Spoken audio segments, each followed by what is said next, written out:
Jaya Jaya Nitai Gaur.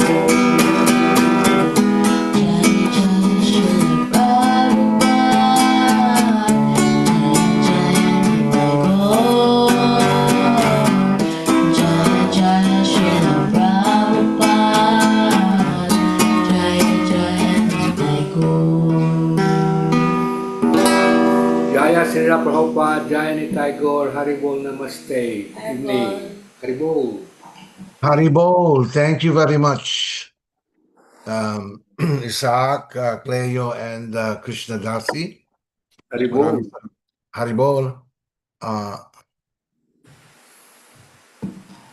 like to welcome everyone to our Srimad Bhagavatam class. I'm having a little technical problems here. I'm trying to fix it.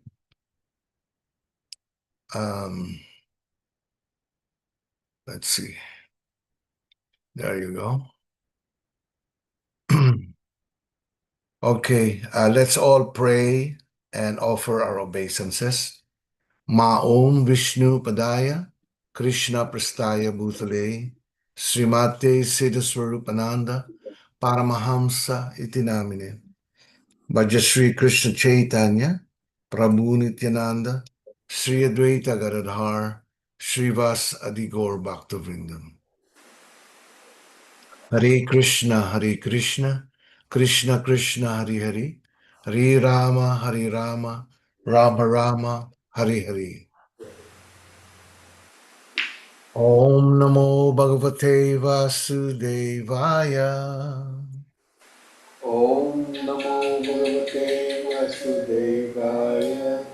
Om Namo Bhagavate Vasudevaya. Om Namo Bhagavate Vasudevaya. Om Namo Bhagavate Vasudevaya.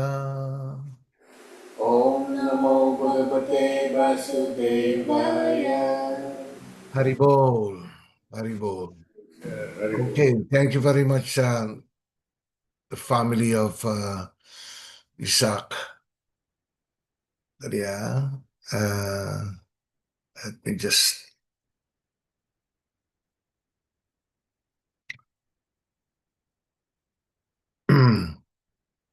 So let us continue our reading and discussion on Srimad Bhagavatam. We are still on Canto 2, right? Anong verse tayo and anong chapter? Canto 2, Chapter 6, Text 19 po. Okay, chapter 6, text 19. Okay, Mr. Praveen, would you like to read the first verse? Yes, sir. Haribol. Yes. Text 19. The Supreme Personality of Godhead is to be known as the supreme reservoir of all material opulences. Hold on, Praveen. Yeah. Okay. Let's wait for the text on the screen so that everyone can follow. Yeah.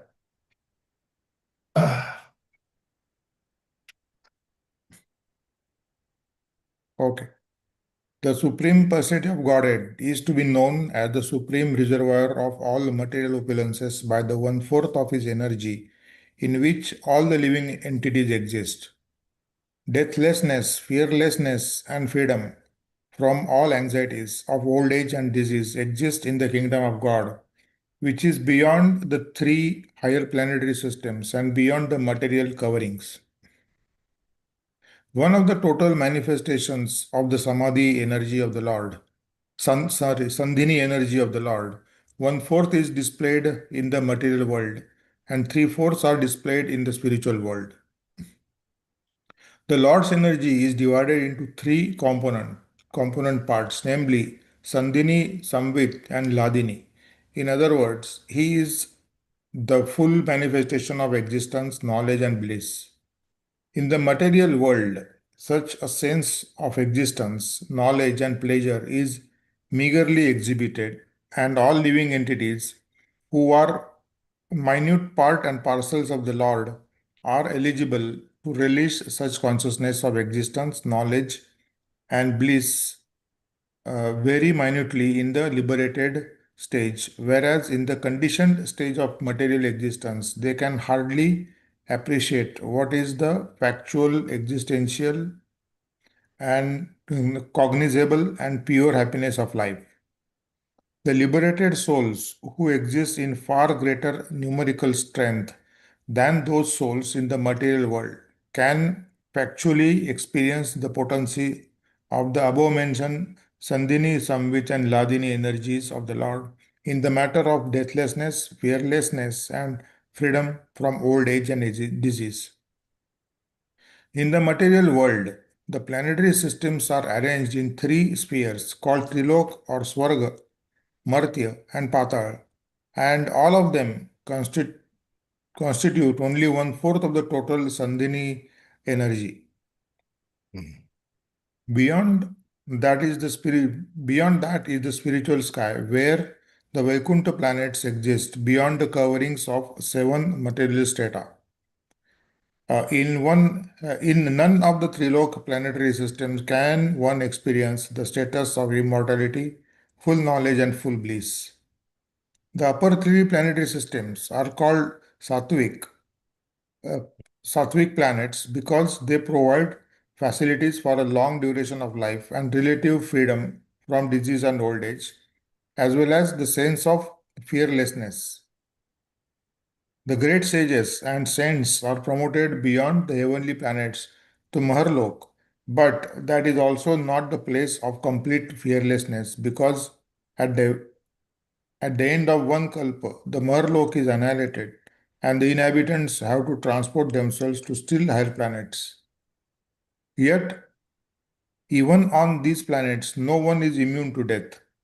There may be a comparative extension of life, expansion of knowledge, and sense of full bliss, but factual deathlessness, fearlessness, and freedom from old age, disease, etc., are possible only beyond the material spheres of the coverings of material sky. Such things are situated on the head. Such things are situated on the head. Adhaye Murdasu. Haribol. Haribol, namaste. Thank you very much, Mr. Pravin. Um, there. Okay. So what is discussed here really is the difference between the spiritual world and the material world. No? There is a great difference. In the spiritual world, there is no death, there is no birth, there is no old age, and there is no disease. Yeah. These four miseries are only seen in the material platform of life, in the material world. Okay, that is the design made by Krishna himself. When actually the material world is part of the spiritual world. It is considered to be part of the spiritual world, no? And the living entities in the entire material cosmic manifestation represent only a fourth, no, of the entire spiritual sky. So one-fourth lang yan, material world. And when you try to look at the vastness of the entire material world, it seems like it is endless. It seems like there are innumerable numbers of universes, innumerable numbers of planetary systems, no, and living entities living in each universe. So just by our regular eyes, we can hardly even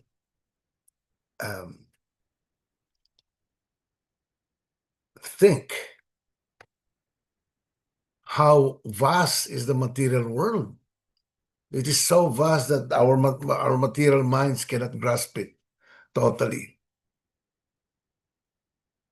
But we have to remember that beyond the material sky, there is the spiritual sky. There's the spiritual universes, and that constitute uh, the remaining 3/4 of the entire material and cosmic manifestation.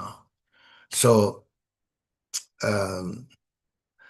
the quality, characteristics of the material world or the material energy is that when a person falls down into this world of material energy, the characteristics is that he experiences all these miseries of life: birth, diseases, old age, and death. He is not freed from deathlessness. He is not feared. He is not free uh, from fearlessness. He is, in other words, if a person is in the material world, is always fearful. He is always thinking he can how he can be freed from the dualities of life, from the pains and sufferings felt in the material world, because this is alien to him. The pains, the suffering, the anxiety, felt by a conditioned soul in the material world is alien to him, because the material world is actually an alien place. It is a foreign place where we're not supposed to be here in the material world. So how is it that we are now suffering in the material world? How is it that we became conditioned souls? Nitya Badha. Nitya Badha means eternally conditioned souls. That's why the living entity is considered to be the marginal energy of the Lord, because there are three types of energies of Krishna. One is the superior energy, okay, and then you have the marginal energy, and then you have the inferior energy. This is the spiritual. The superior energy is the spiritual sky, the spiritual world, and all of the living beings there. They are considered to be part of the entire superior energy of the Lord. And then you have the inferior energy, which is the material world. And then you have the marginal energy. How is it that the living entity, who is supposed to be pure, who is supposed to be made of spiritual energy, is called the marginal energy? He is called the marginal energy because he sometimes is able to escape the material atmosphere and go to the spiritual world, and then he comes back again. So it is like a roller coaster like that for the living being, who is that's why it's called the conditioned soul. Now, the question is, when shall the living being finish his business in the material world, never to come back again? So in the Bhagavad Gita, Krishna says it, declares it in the Bhagavad Gita, that he says that my devotees, when they leave their bodies, they shall never ever come back again in the material world. That is the promise of Krishna.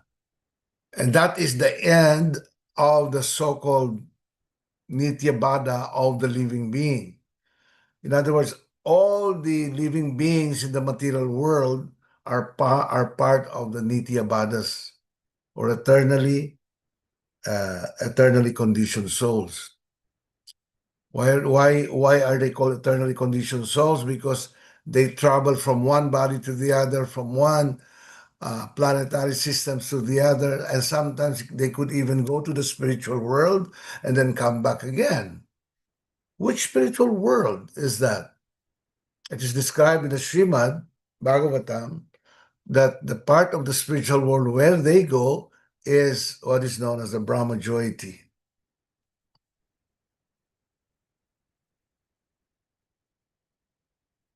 The Brahma Jyoti.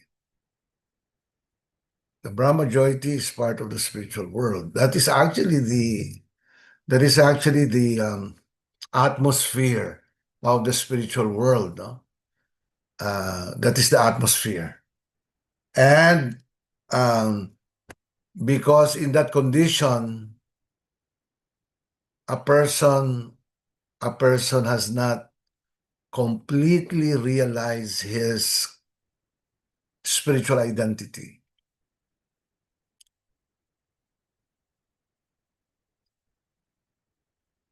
The only realization that he has is that he is spirit, not matter.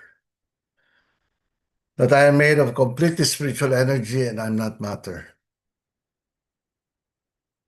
But he doesn't have any clue as to what his position and function as a spiritual entity in the spiritual world. Only a devotee fully understands his spiritual identity. The complete spiritual identity is that the person is able to realize that he is spirit, not matter, and that his position and function is that he is a dominated loving servant of God, and that his function, his natural function is to be engaged in the loving service of Krishna. That is a complete realization of who he really is.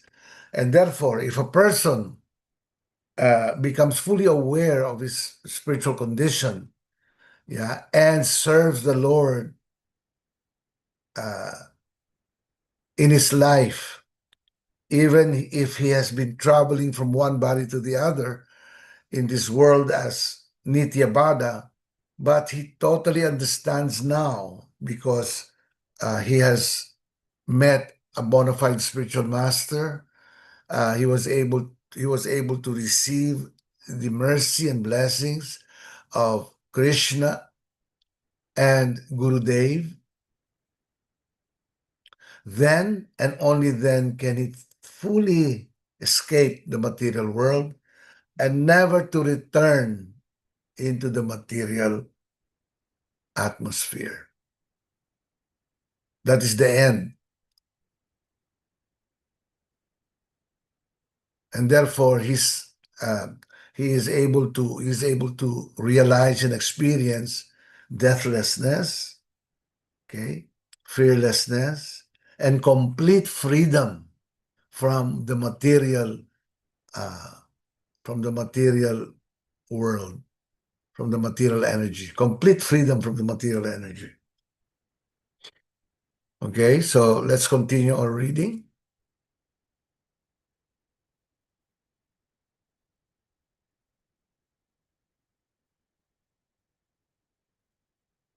Text 20.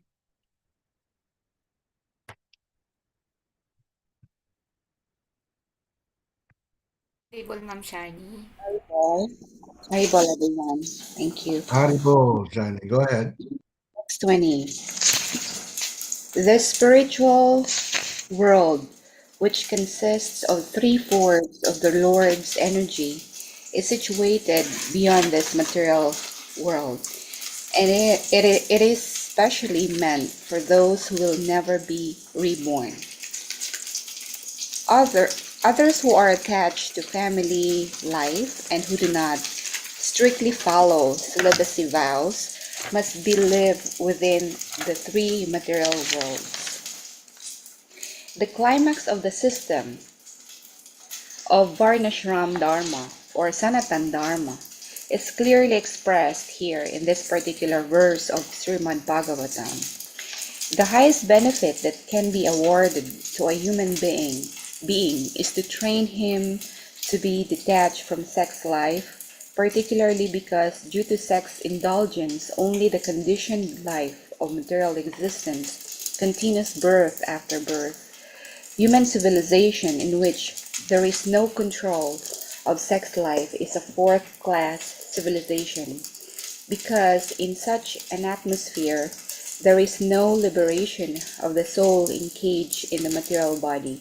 Birth, death, old age, and disease are related to the material body, and they have nothing to do with the spirit soul. But as long as the bodily attachment for sensual enjoyment is encouraged, the individual spirit soul is forced to continue the repetition of birth and death on account of the material body, which is compared to garments subjected to the law of deterioration. In order to award the highest benefit of human life, the Varnashram system trains the follower to adopt the vow of celibacy, beginning from the order of brahmachari. The brahmachari life is for students who are educated to follow strictly the vow of celibacy. Youngsters who have had no taste of sex life can easily follow the vow of celibacy, and once fixed in the principle of such a life, one can very easily continue to the highest perfectional stage, attaining the kingdom of the three-fourths energy of the Lord.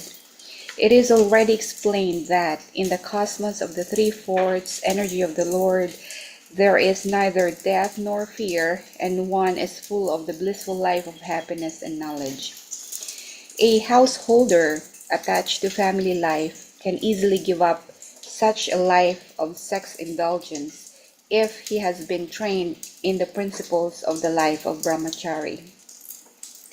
A householder is recommended to quit home at the end of 50 years, or what you call Pankashordam Vanam Rachet, and live a life in the forest, then being fully detached from family affection.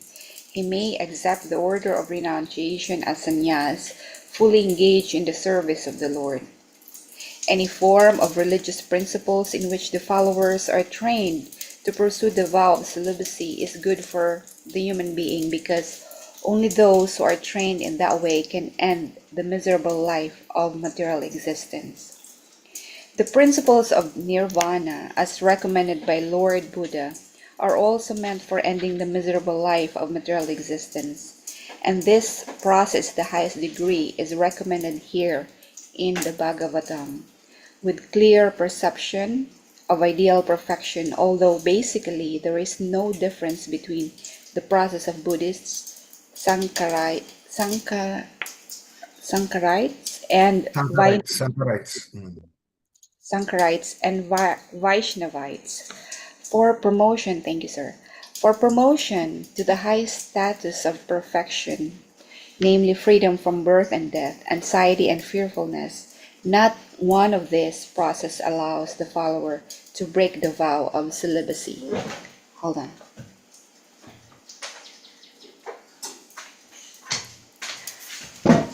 The householders and persons who have broken the vow of celibacy deliberately cannot enter into the kingdom of deathlessness. The pious householders or the fallen yoga or yogis or the fallen transcendentalists can be promoted to the highest planets within the material world. Higher One-fourth planets. Higher planets.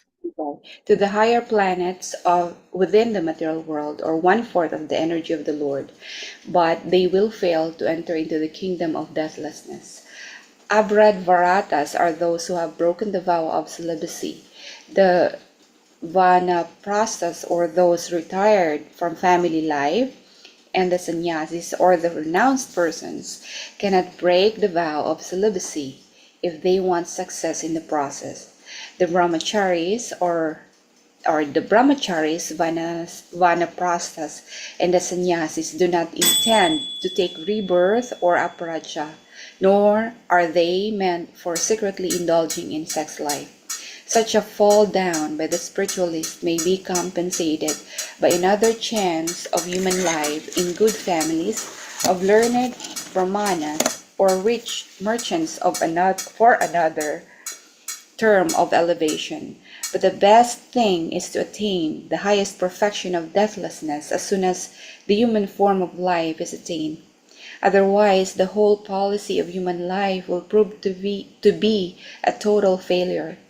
Lord Chaitanya was very strict in advising his followers in this matter of celibacy.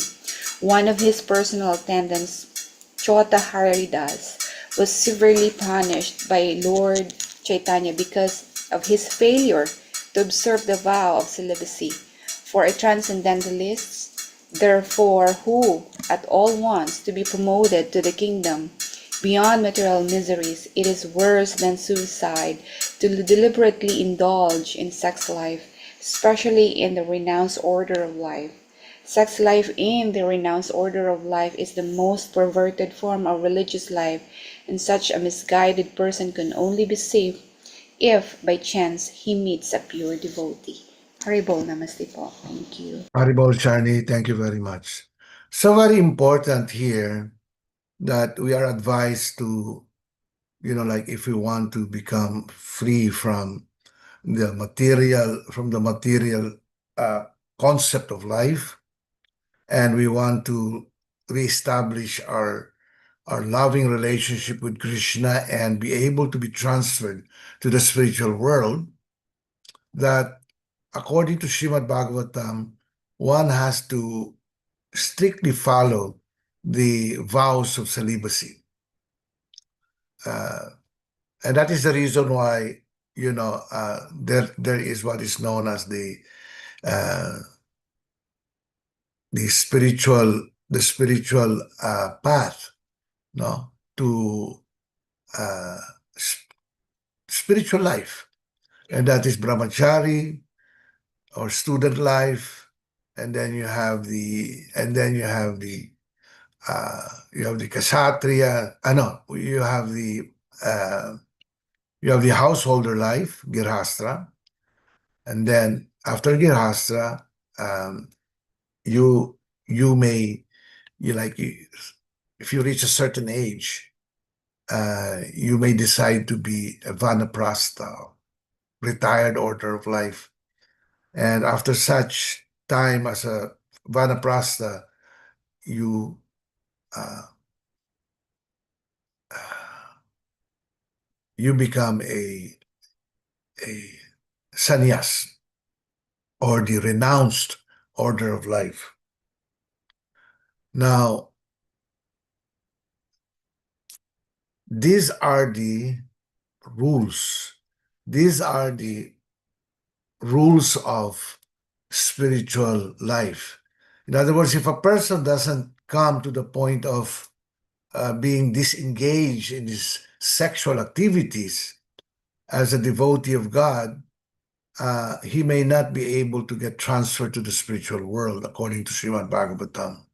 But after his life is done in the material world, after he leaves his body, he simply goes to the higher planetary systems in the 1/4 of the Lord's energy in the material sky. He may even go to the highest planetary system in the material world, which is known as the Brahmaloka or Satyaloka. No, but that is not. Although he would be enjoying a lifespan of hundreds and thousands or even millions of years, that is not to be considered deathlessness. Because even in Brahmaloka, a person will still experience the four miseries of life, including death. So in other words, he is not completely freed So he's just being given another chance to live his life in this world so that he may be able to free himself from the clutches of the material world, clutches of the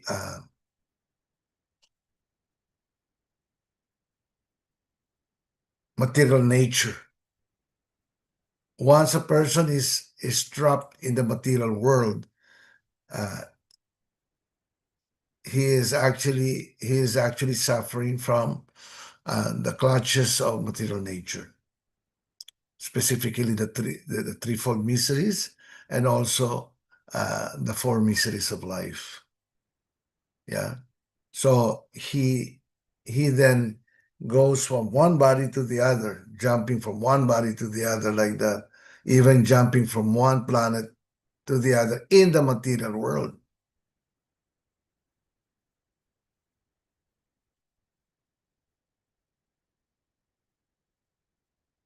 That's why it is very important to practice brahmachari life. A brahmachari life is a life that is considered to be student life. No, you will notice that when a person passes through brahmachari life, it becomes easier for him. I mean, generally, it becomes easier for him compared with somebody who did not undergo brahmachari life. Yeah, because in brahmachari life there is this practice of celibacy. In fact, very stringent practice of celibacy. And there is a mention here of Lord Chaitanya, who is actually, if you read the life of Lord Chaitanya, he was a very, very strict spiritual master. His followers are all practicing celibacy. So if a person cannot practice brahmachari life, then he is given the chance to become a householder or girhasta. A girhasta is somebody who marries somebody, takes a wife, and start family life like this. But at the same time, he is told that he must not be attached to family matters. It doesn't mean if you're not attached to family matters that you totally become irresponsible as a girhasta, no? As somebody who is a householder. No. It only means that you still care for your family, you still care for your wife, for your children. Yeah, you still care for them, but your attachment must be always redirected towards Krishna. Yeah, and your relationship with your family members must be in accordance with what Srimad Bhagavatam and Srimad Bhagavad Gita instructs, and all of the spiritual masters. And then after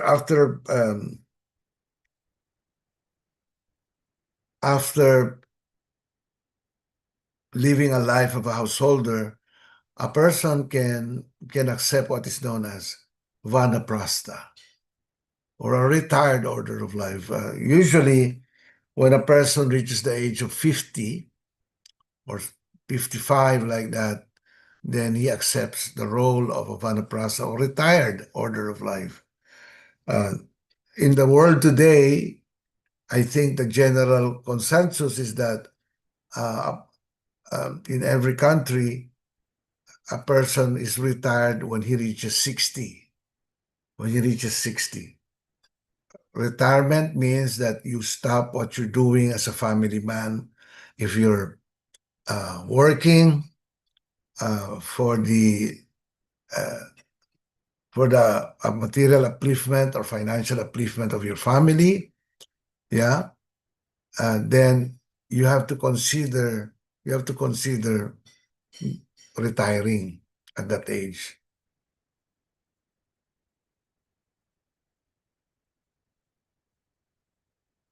Most of my god brothers retired when they were 60, 61, 62, like that, yeah. And try to be freed from sexual complexities, in marriage life or in married life, like that.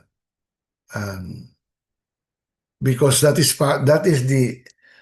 the instruction given to us by Srimad Bhagavatam and Bhagavad Gita, that we can be fully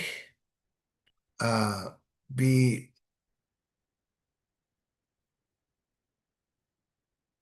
freed from the material world when we are able to free ourselves from sexual life.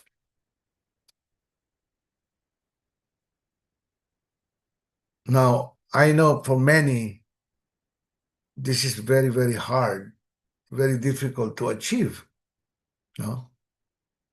So, and that is why we have a bona fide spiritual master.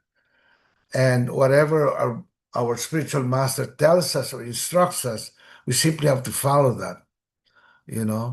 Like he tells us, do this, do that, yeah. Then we 100% follow that instructions.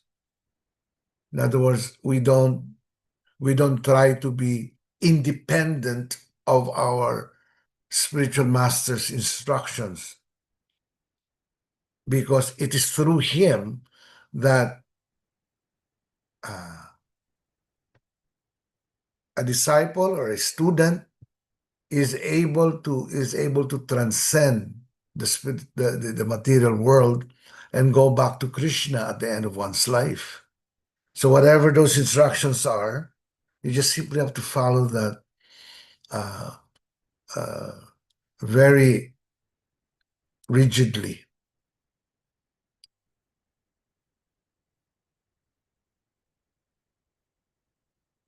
There was a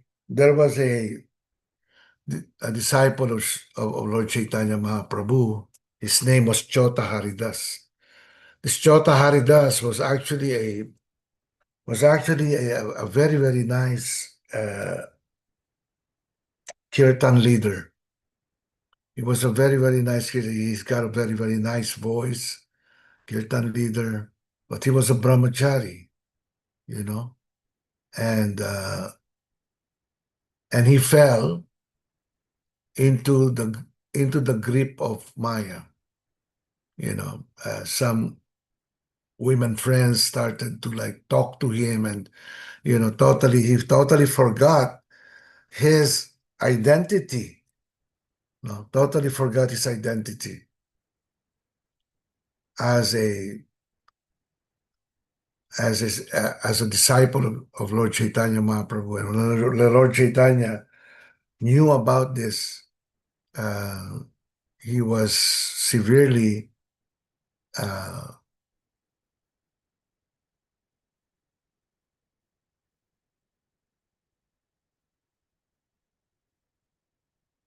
given great mercy. Actually, it's great mercy. And when he learned about it, he jumped into a ravine and left his body like that. But because he followed the instructions of Lord Chaitanya, after a while, he was able to get again the mercy of Lord Chaitanya Mahaprabhu. It just goes to show how celibacy is very, very important in spiritual life.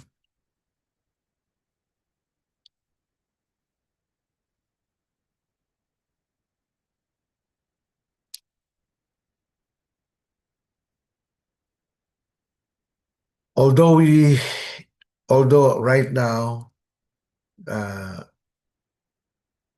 we don't in our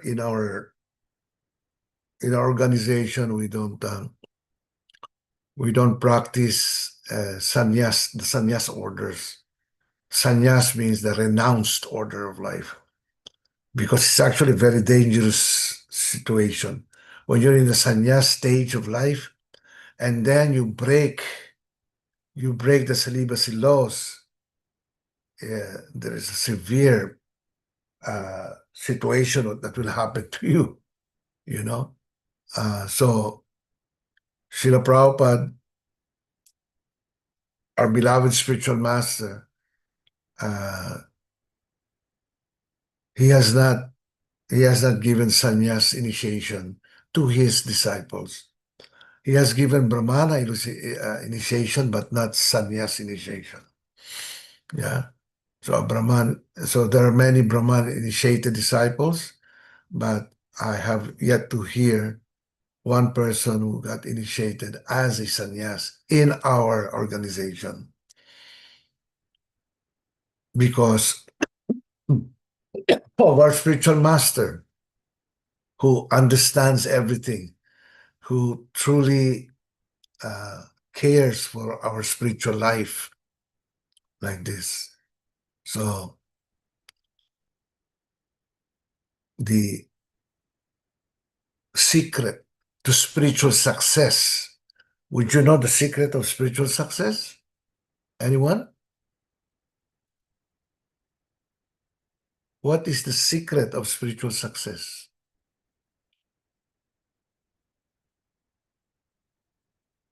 Would you know? Alam niyo ba? Pleasing the spiritual master. Pleasing the spiritual master is the secret to spiritual success. So no matter what type of station of life you're in, what type of life you're living right now, you're trying your best to become a devotee of Krishna, whether you're a brahmachari or brahmacharini or a householder or somebody who has already retired, etc. Yeah, in whatever station of life you're in right now, you're trying your best to be pleasing to Krishna. The most important, and it's called the secret to spiritual life, really, to spiritual success, is the instruction of the spiritual master. In other words, pleasing the spiritual master. That's why it is very important. When the spiritual master gives us instructions, there are two types of instructions we have to remember. No? There is what is known as the specific instruction and the general instructions. General instructions are instructions of Srila Prabhupada, and he gives that freely to all his followers in the world, including all his students. He gives instructions through his lectures and through his conversations and meetings with his followers. Yeah, he gives instructions like, follow the four regulative principles. Okay, follow the four regulative principles. Engage in sadhana bhakti. Yeah, and always try your best to be pleasing to Krishna, Nitai Gaur, and the Gurudev. That is the general instructions that he always gives. And mostly chanting the holy names of Krishna through japa meditation. Yeah, he gives a specific number of rounds. Well, he does that to his initiated disciple, but for non-initiated disciples or students, he gives an instruction to finish certain number of rounds. For example, a student may opt to finish, let's say, 8 rounds or 10 rounds or 12 rounds or even 14 rounds. Depends on the seriousness of the devotee of Krishna. If you find yourself not being able to finish your, for example, you opted for 10 rounds on your beads of 108. You find yourself having very difficult time finishing your rounds because of too much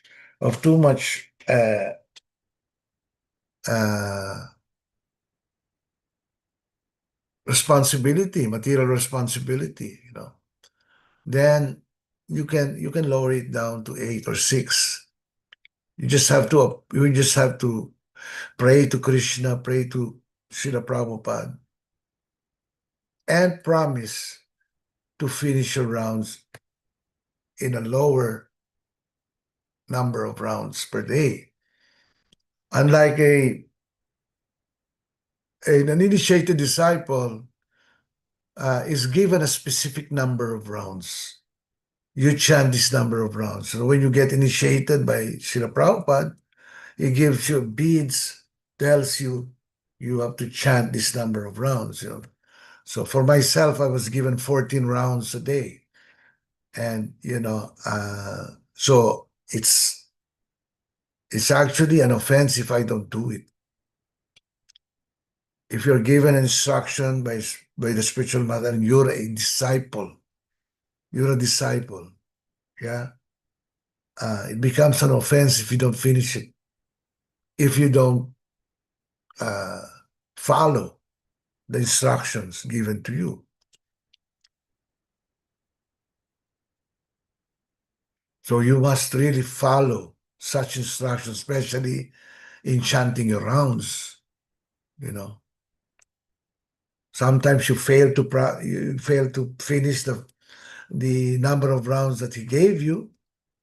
Then you have to repay that for the next day. If they paid back, kung kulang ka ng 4 rounds, you chant 4 rounds first before restarting your round for the day. Like that. So really, these are all practices that become very, very beneficial to all of the followers of spiritual life. If you want to advance in your spiritual life, then you have to follow this. You have to follow these instructions very, very, very strictly. If you find yourself not being able to repay it, tapos parati kang kulang, every day parati kang kulang, you find it very, very difficult to finish your rounds, even if you're a disciple. Okay? Then start from the very beginning again. And really just ask for forgiveness from Gurudev. That is the only way. Pero hindi mo lang pwedeng gawin every time because because there is a link, or there is a relationship between the spiritual master and his disciples, or his spiritual master, or one spiritual master and his followers. So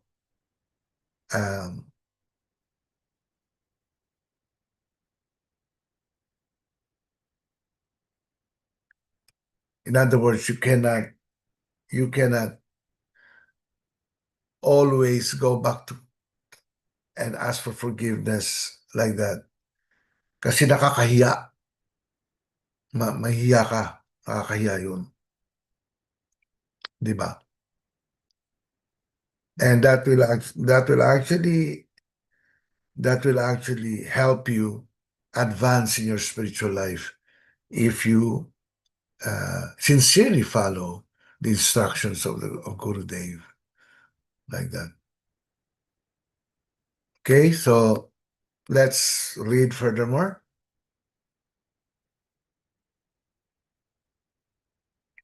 Haribol, Ma'am Elinet.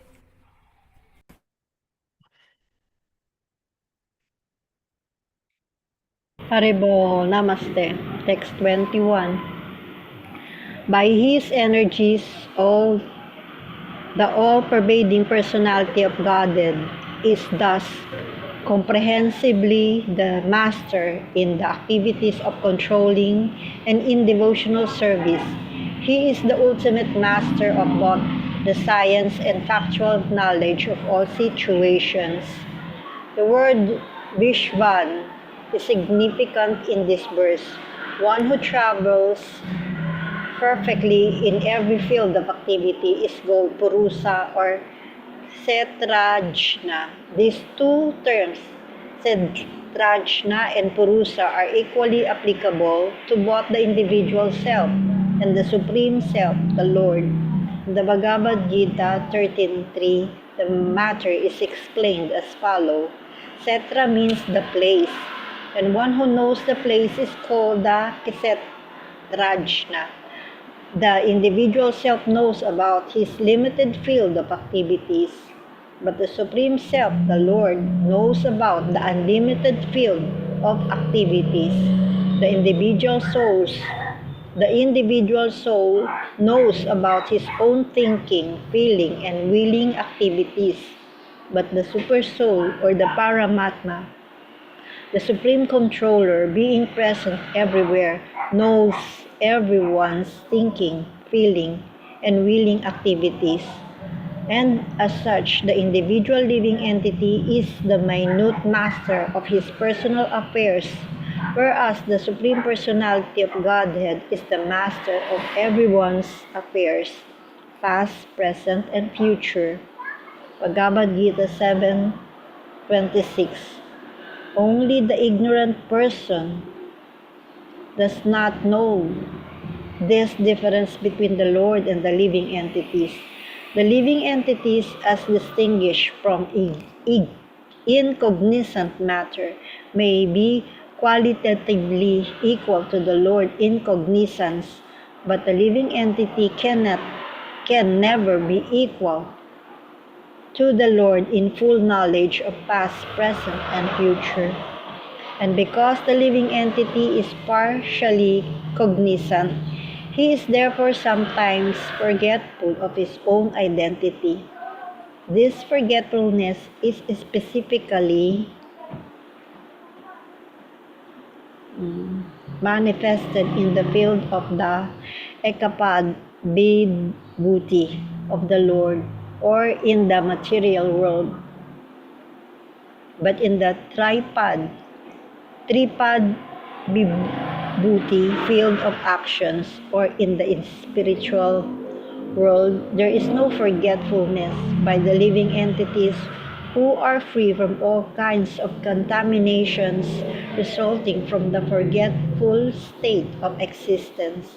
The material body is the symbol of the gross and subtle form of forgetfulness. Therefore, the whole atmosphere of the material world is called avidya or nescience, whereas the whole atmosphere of the spiritual world is called vidya or full of knowledge. There are different stages of avidya, and they are called dharma, artha, and moksha. The idea of moksha or liberation held by the monists is the matter of oneness of the living entity and the Lord by the ultimate merging in one. Is also the last stage of materialism or forgetfulness. Knowledge of the qualitative oneness of the self and super self is partial knowledge, and ignorance also, because there is no knowledge of quantitative difference, as explained above. The individual self can never be equal to the Lord in cognizance, Otherwise, he could not be placed in the state of forgetfulness. So, because there is a stage of forgetfulness of the individual selves or the living entities, there is always a gulf of difference between the Lord and the living entity, as between the part and the whole. The part is never equal to the whole. So the conception of 100% equality of the living being with the Lord is also nescience. In the field of nescience, activities are directed toward Hold on, lording. Okay, nations yan, nations. It's not the science. Nations. okay. In the field of nescience, Hmm. activities are directed toward lording it over the creation.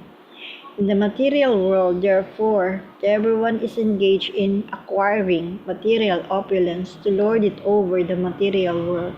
Therefore, there is always clash and frustration, which are the symptoms of nescience. But Nations. in nescience, but in the field of knowledge, there is devotional service to the Lord, bhakti. Therefore, there is no chance of being contaminated by the influence of nescience or forgetfulness, avidya. In the liberated stage of devotional activities, the Lord is thus the proprietor of the field of both nescience and of cognition, and it remains the choice of the living entity to exist either in of the above regions. Hmm. Haribo, namaste. Haribol. Haribol, thank you very much, Helinet. So, here it is described the difference between the Supreme Soul, Krishna, and the Jiva Atma. The Jiva Atma is the individual soul. We are all Jiva Atma, individual souls. And there is only one Supreme Soul, no, or the Supreme Personality of Godhead, also known as Paramatma, or the Supreme Soul, Paramatma. So, although we are one in quality with Krishna in terms of our qualitativeness, but we are never one with Krishna in quantity or quantitativeness. No, magkaiba po. You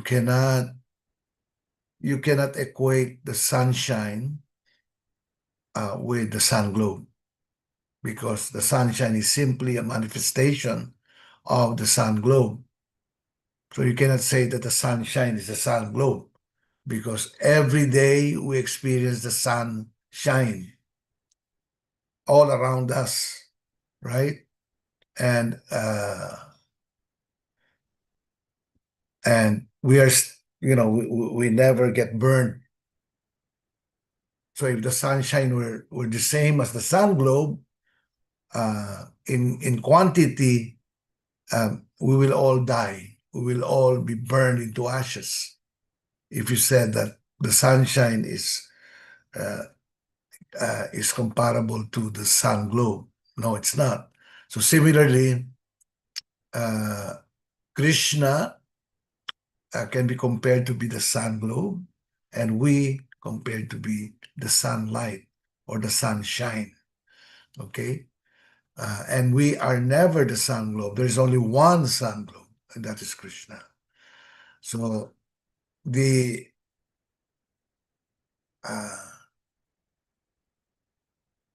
conditioned souls, when placed in the material atmosphere, in the material world, we forget, because we are not Krishna. We can be one with Krishna, but we can be Satchidananda, or full of knowledge, bliss, like that, and eternality, but we are never to be considered all knowledge. Only Krishna is all knowledge. all the conditioned souls, the living beings, living entities in the material world and in the spiritual world are all um,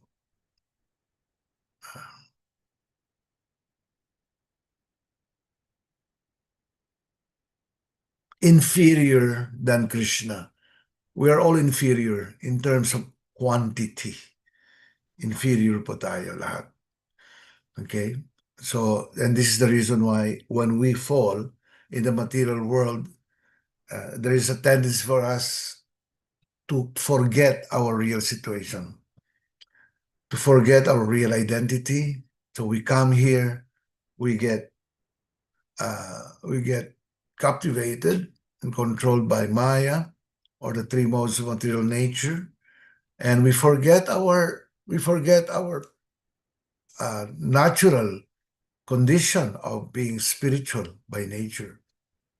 So because of that, we forget our function. We forget our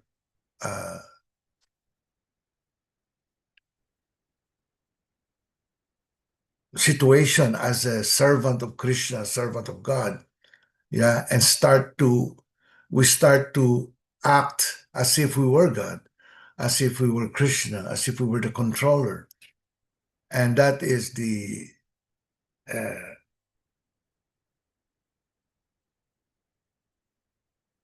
situation of somebody who is in the material world. No, we become forgetfulness of our relationship with Krishna.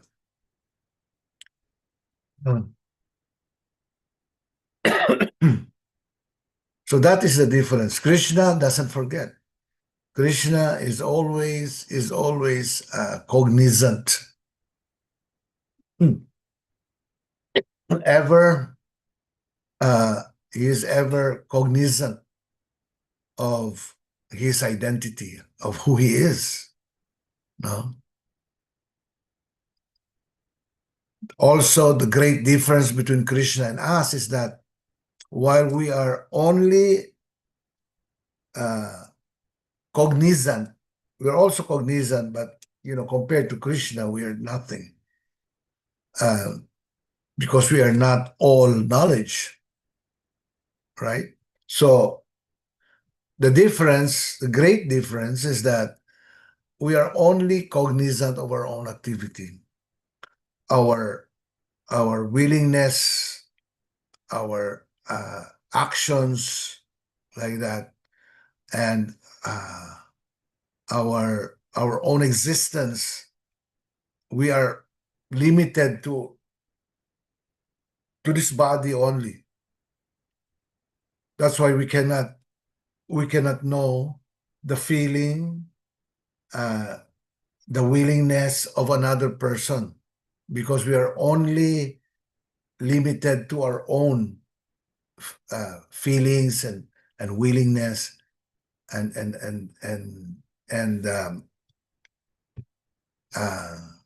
our activities.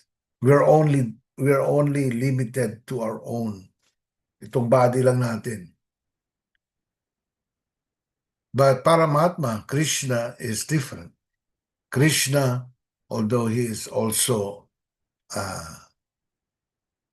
considered to be made of spiritual energy, just like us, he never forgets. And he is aware of everybody's feeling and willingness in this world. In other words, he understands us fully. Each and every conditioned souls, he understands their desires, their attachments, and their activities. He understands the past, the present, and the future of each and every being. That is the difference between Krishna and us. We're only limited to our own personal purview of our activities. When Krishna is not like that. Krishna understands his own and understand everyone's if you try to look at it, it's very, very difficult to comprehend. But because we don't have a great mind, we only have this small type of mind, okay, because we are conditioned souls, okay. So it is foolishness when somebody says that he is Krishna.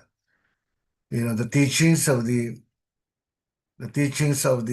Mayavadi impersonalists, that we are all Krishna, that you and I are one and the same, that Krishna and you and me are one and the same.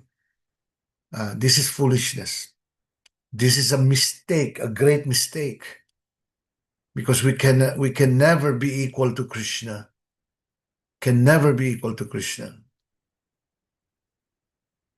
We can never become the whole ocean, right? If you're just a cup full of water from the ocean. If you get a handful of water from the ocean, that handful of water that is there on your palm cannot be compared to the whole ocean, can you? You cannot compare that, but the same quality is there. The water is salty. The water in the ocean is salty. The water here is salty also. The same elements are the same, but the quantity is so different. So when you say that, there is no separation between Krishna and ourselves, that we are just one and the same, that the individual soul is actually the super soul, or the supreme soul, is foolishness. Srila Bhaktivedanta is saying, or he gives, he calls these people first class foolish people, or nonsense people.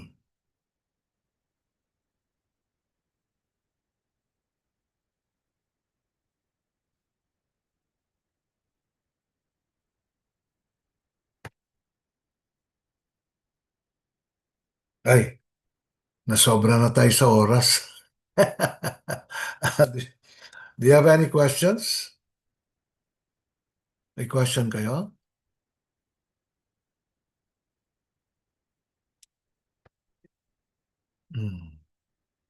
No questions?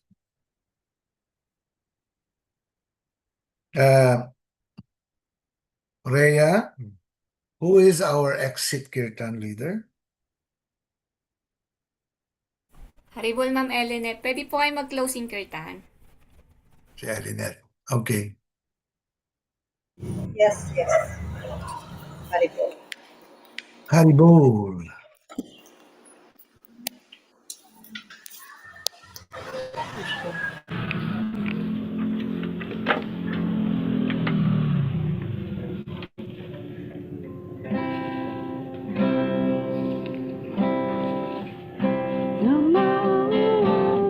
Krishna Padaya, Krishna Prestaya, Bhutale, Srimate Siddha Swarupananda, Paramamsa Namine, Namaho, Krishna Padaya, Krishna Prestaya, Bhutale, Srimate Siddha Swarupananda, Paramahamsa Namine, Namo Siddha Swarupananda, Paramahamsa Namine, Gora Karuna Swarupaya, Radha Krishna Prestaya Te,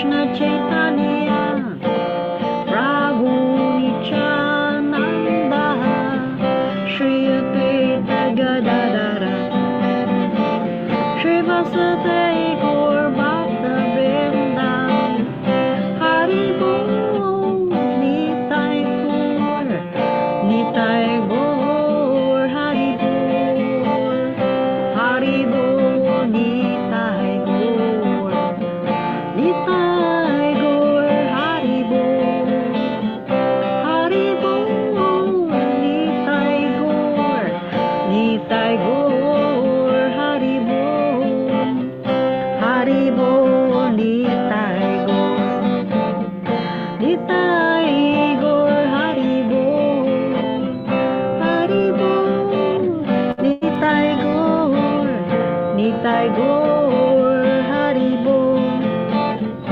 Hari Bol, Nitai Gaur, Nitai Gaur, Hari Bol, Hari Bol, Nitai Gaur, Nitai Gaur, Hari Bol, Hari Bol, Nitai Gaur, Nitai Gaur, Hari Bol, Hare Krishna, Krishna Krishna, Hare Hare, Hare Rama, Rama Rama, Hare Hare, Hare Krishna,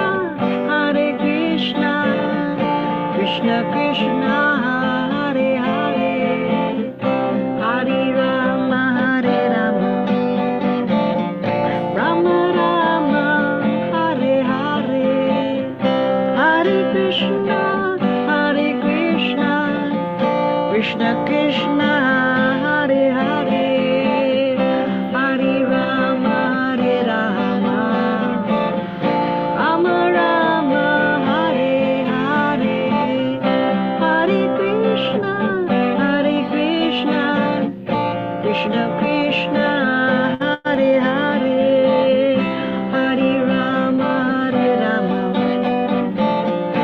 Rama Rama, Hare Hare,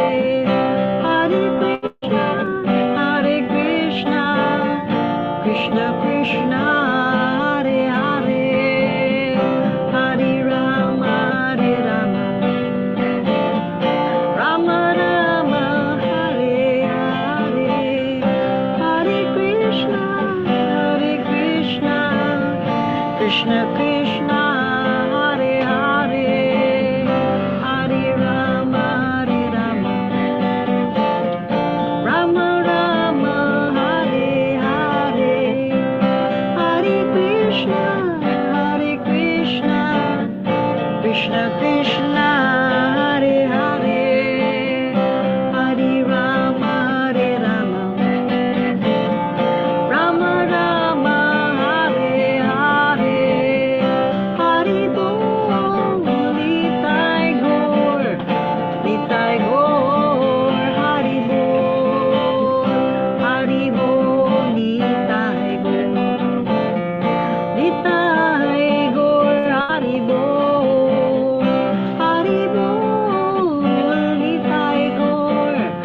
Nitai Gaur, Hari Bol, Hari Bol, Nitai Gaur, Nitai Gaur, Hari Bol, Jaya Jaya Gurudev, Jaya Jaya Srila Prabhupada, Jaya Jaya Gurudev, Jaya Jaya Srila Prabhupada, Jaya Jaya Siddha Swarup, Ananda Paramahamsa, Jaya Jaya Siddha Swarup, Ananda Paramahamsa, Gurudev,